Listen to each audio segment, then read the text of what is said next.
BMCT Conservation Trust is now 31 years. It started in 1994, basically for 3 reasons. One, support communities around Bwindi and Mugahinga, specifically 2 parishes adjacent to these 2 protected areas, in projects that would help them improve livelihoods so that they appreciate the role of conservation better as we move forward. Number 2, support Uganda Wildlife Authority. By the time it started, it was Uganda National Parks then. So, largely support on problem animal management for these areas, because these areas are so much prone to the incursion of the animals from the protected areas. And number 3, such, which is through ITFC, which is headed by Dr. Dennis Vavasa, to know, to establish the health of this habitat, whether it can still contain and support the biodiversity therein.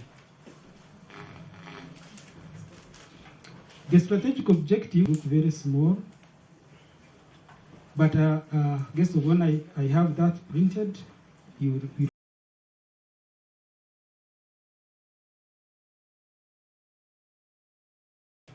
the yellow is the Kanungu side, and the purple is Rwanda, which touches Ruhija, and then the red, you can see the red is in 2 portions, one on Mugahinga Gorilla National Park, and the one on the side where we are now. When you look at that map, that Bwindi, that southern sector is where we are now. So the 2 parishes adjacent to Bwindi and the 2 parishes in Mugahinga, those are the places we work in, and it is indicated.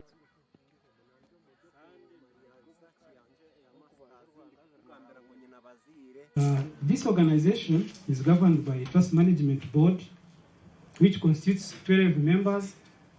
I imagine you will raise your concern because it's quite big, given that it's a government. But the structure of the 12 members is divided. We have representatives from government, which are 3. That is UA, then Minister of Finance, Minister of Justice. Then we also a representative from international NGO, this is Care International. Then a representative from a non-government organization, which is at the national level, and this is CTPH. A representative from private sector, then 3 members from communities, then a representative from ITFC, then a prominent person, largely who falls in resource mobilization. The board has 3 standing committees: Programs Committee, Finance Committee, and Human Resource Committee. Then we have a Trust Administration Unit, which is supported by a subcommittee called Local.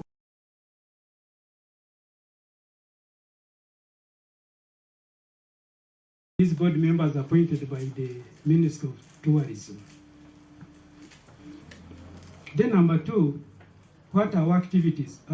Guest of honor, our activities are guided by a strategic plan, which was approved by the board in last year, I think. And we have 5 key areas: community livelihoods, which I mentioned on and explained, environmental conservation. We passed by Wabataha, where we are doing sustainable land management. There is a lot of deforestation. Water carries soil into the river. So we are trying to do reforestation and restoration of that landscape. Then we also have advocacy and information dissemination. This is part of it, so that people know what BMCT is actually doing in this area.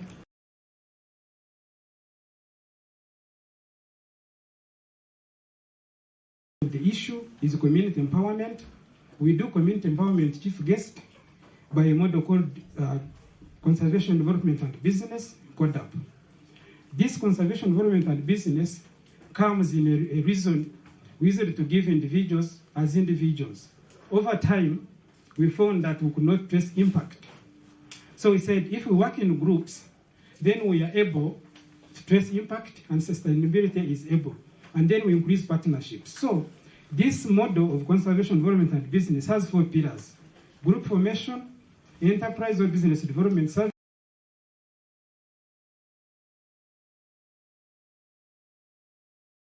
it's community development officers who train these people. They help them to register, and then train them through mindset and all these issues. Then lastly, now when this value chains happen and people harvest, you find they have the VSLA, Village Savings and Loan Associations, where they have money and then they keep investing in it so they don't come to ask money from BMCT. Guest of honor, to give you a highlight, this is year 2023. Oh my God. Oh my God. Yeah. In the year 2023-24, I will specifically talk about Kisoro. In Kisoro, we gave 8 groups under conservation, development, and business. And these ones were largely, we gave 4 heifers, 6 kilograms of onions, and the chief guest, these onions in Mugahinga were actually planted close to the stone wall, meaning that now people can utilize their land up to the boundary of the national park. And that is very, very important because it means the stone wall deters animals from eating the gardens of these people, which is a means of coexistence with the Uganda Wildlife Authority. Then that is the table we are talking about. So these people, I am only zooming into Kisoro because we are in the area of Kisoro alone for purposes of people to appreciate what BMCT is doing. Then the pictures, they don't seem clear, but thank you, Jonah. When you look at these pictures, chief guest, you see including Agriculture Foundation in Kisoro, those are the kind of heifers we give. They are very, very good heifers. When you look at the people in Nyanamo, those who received potatoes, now they in the picture they were receiving the seed. Now in the last picture they were showing harvest. So when a group harvests like that, we are sure they have food security, they can sell, and the incomes can come up. Then now I'm giving a highlight of what happened in this year, which ended June. All these groups, we gave 52 heifers to the groups, to the conservation development business groups in the entire working region, 6 in Kisoro, 7 in Kanungu. Then we also gave piggery to the tune of 200 piglets in the entire region, Irish potato seed, 40 bags, apiary, 120 beehives, poultry, 500 chicks, which you have actually passed by in Rubuguri. And now, I'm putting a note in Rwanda. In Rwanda, they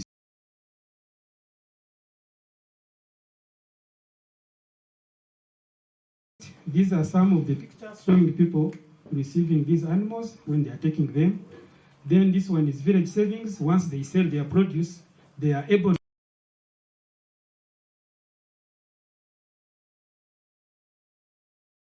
just highlight the key achievements specifically for BATWA, of whom we have come to commission the model village.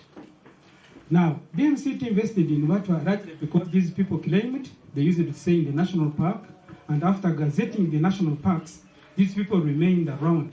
So, BMCT prioritized for them to own land. As we speak, 406 acres of land have been purchased.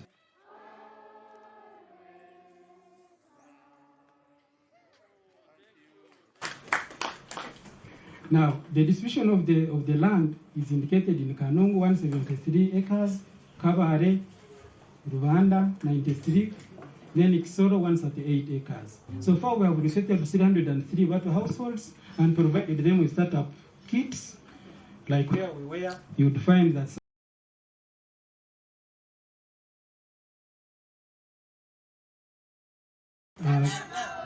our guest of honor, this is the process of how, where you have commissioned, how it came up.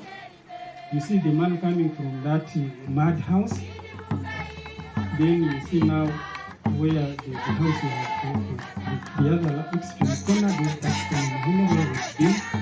Now those other ones on the right, on the left, that is the process when we are constructing these houses before they are completed. Now this is where they have been completed.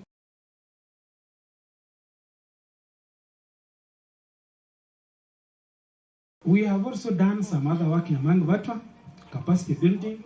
You have seen those crafts which they are selling. You have seen these people who are entertaining you in dance. We train them in dance, music, dance, and drama, because these people like dance. In business, you train people where they are more comparative. where they do most believe. So we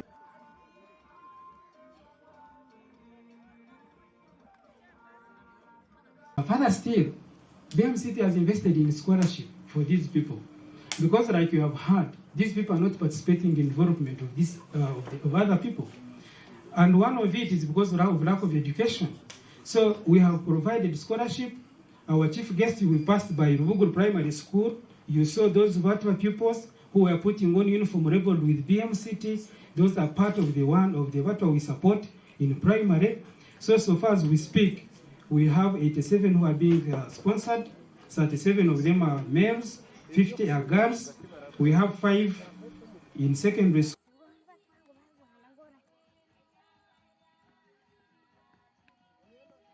Small, because it takes much money. Some of them want to be boarders. You find on average every year we spend about 200 million.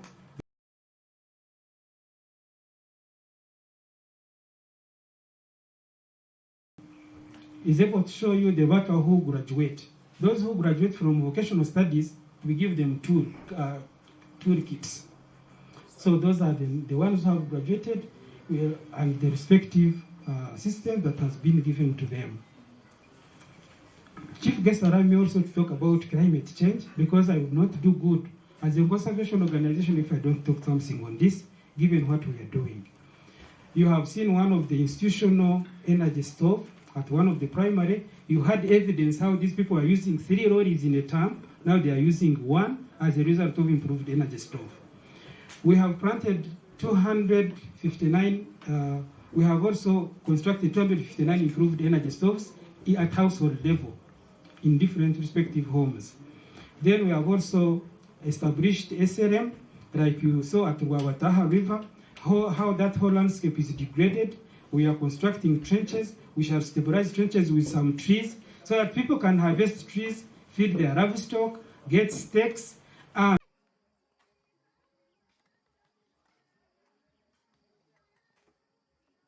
our chief guest, these are pictures showing the pupils taking seedlings, fruit trees to be planted at schools. Then the BATWA, when we are doing environmental education through drama. Then you are looking at improved energy stove at the household level and how a person is using open cooking stoves, which wastes energy.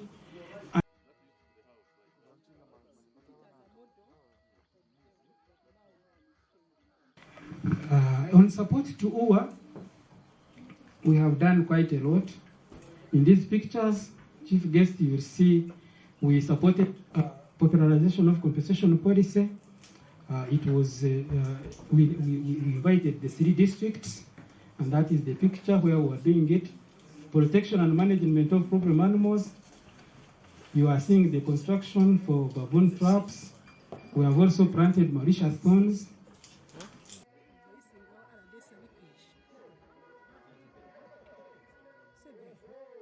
Support still for UWA. There is community sensitization in Mshorero village, that is in Bujengwe. You are seeing the community sensitization again in Shijere village in Bujengwe.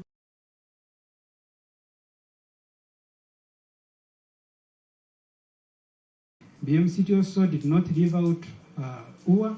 We supported some relief items, like indicated there. We also purchased surveillance equipment with the help of Biopharma project under IUCN, which we gave to UWA. We also constructed an incinerator at Homa headquarters to reduce this non-biodiversity.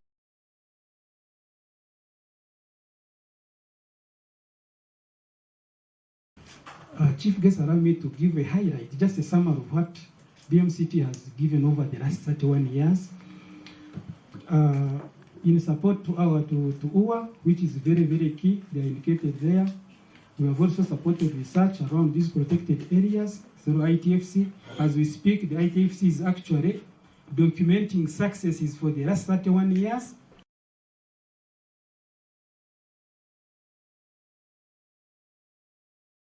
Management through stone wall in Mugahinga, which has been reinforced by by World Bank, planting of Mauritius thorn at park edges. We've also provided alternative livelihoods, as I've showed you, people doing potatoes, beekeeping, crafts, and all of that.